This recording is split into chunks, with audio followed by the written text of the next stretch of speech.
Restorative justice in the early years.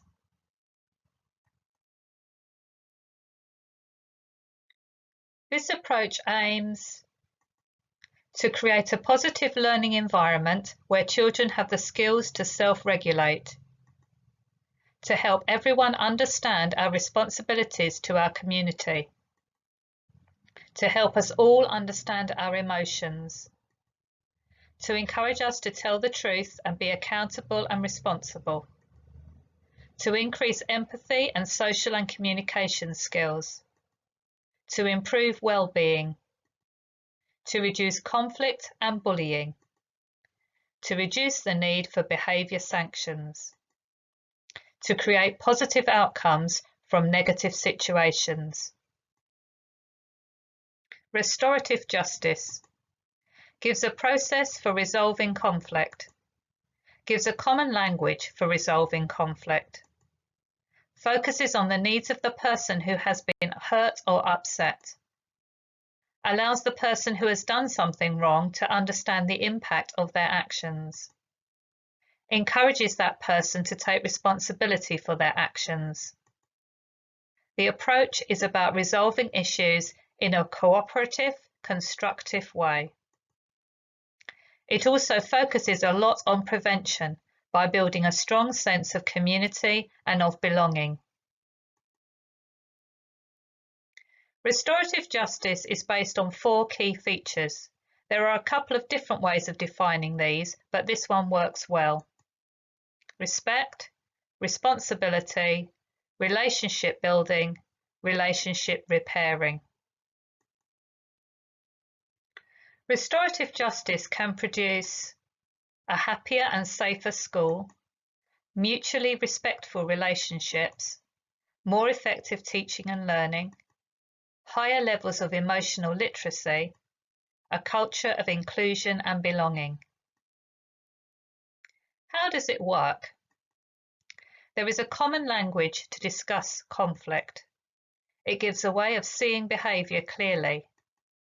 It helps people understand how their behaviour affects others. It enables people to be aware there is a responsibility to learn from conflict. It helps people understand their responsibility to behave better in the future. It can produce positive outcomes from negative situations. A traditional approach, a restorative approach. What happened? Who's responsible? Why did you do that? What sanction, like sitting on a chair or going to the office, should we impose to change the behaviour, deter others from doing something similar, avoid the behaviour happening again?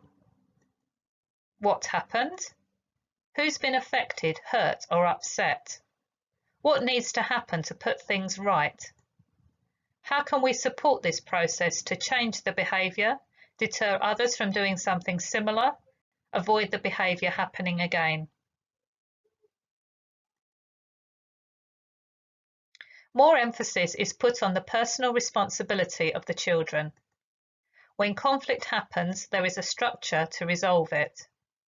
It allows people to learn from their mistakes, so mistakes aren't repeated over and over again. Circle times or other ways of sharing can build a sense of community. Positive outcomes. A genuine apology, an acknowledgement of what was done, a person takes responsibility for their actions, problems are resolved together, a change of behaviour results, relationships are repaired, people are more honest because of the non-judgmental approach. A shared strategy is developed that leads to a better future. Restorative language. Restorative language is an important tool. Scripts can be used as a framework for conversations, but the ultimate aim is to have a fluent restorative vocabulary. The characteristics of restorative language are open questions, fair, respectful, non-judgmental, inquiring. Never assume you know what has happened. Restorative questions. What happened? How did it happen? What were you feeling when it happened? What do you feel about it now? Who has been affected by what happened? What can we do to make things right? What would you think if this happened to you? What other choice could you have made? What could you do next time? Body language and tone of voice. Body language and tone of voice are very significant. Body language needs to be non-aggressive and non-confrontational. Children must be allowed their own personal space. The tone of voice used must be calm, respectful, and non-judgmental. Support with emotions. People, both children and adults, who are struggling to regulate their behaviour need support. The right approach can help diffuse situations where people are becoming very angry, upset, or aggressive. It's important for us to be more aware of emotions, especially those at a lower intensity, such as disappointment or frustration. Care, connect, accept, reflect, ending. C for connect and view the emotion as an opportunity for intimacy and learning. A for accept and communicate your understanding and acceptance of the emotion and show empathy. You could ask, I am wondering if. R for reflect on the emotion and use words to describe feeling. You can name it to tame it. Ending, which may be necessary to help solve a problem. Remember, all wishes and feelings are okay, but some behaviours are not. Problem solving together.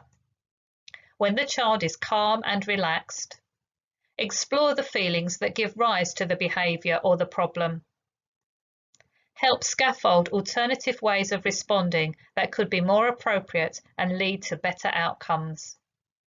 Empower the child so they believe they can overcome difficulties and manage their feelings and behaviour.